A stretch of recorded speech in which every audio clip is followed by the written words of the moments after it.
That helps me identify an A over here, an N here, A here, and here, and an N over here. Now things are starting to look a lot more clear, because those first two songs are Heaven and Higher Than Heaven. To figure out the last song, I noticed the distance between this Y and this letter over here was approximately 25 pixels, which is precisely the distance between each of these words, meaning that this was a space, and that this was a three-letter word that ended in N-E. That word has to be 1, which also helped me identify the second letter of the song to do know as well. Now, there's a gap between this letter and this letter, but it isn't quite 25 pixels, so it isn't long enough to be a full space, and we do know that this letter has to be a letter that extends to the right somewhat, aka in R. It's not clear to me that the two words of this song must make up a number. The first letter having a line extending over the top of the bar, so pretty clear that number is 41. Now we just have the last word. This is a tall letter that angles towards itself, which to me could only be a K. Notice at the bottom of this letter over here, which is the N that I'd gotten previously, this is a short letter sticking at the bottom with just one vertical line, which could only be an I. This letter over here followed I-N-K, and I figured had to be a curved letter of some kind. Because also on the page where it looked like they use a similar font, you can see the same triangles poking out of the curves of these three letters. It gives us something I-N-K-S. Then I just cycled through each lowercase letter in the alphabet until I found one letter that jutted out twice from the bottom and fit as the start of this last word.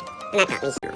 41 winks. Which is very clearly a play on the phrase 40 winks. So I predict that in a little under 2 weeks, the 3 new songs that TXT will release will be Heaven, Higher Than Heaven, and 41 winks. Send this to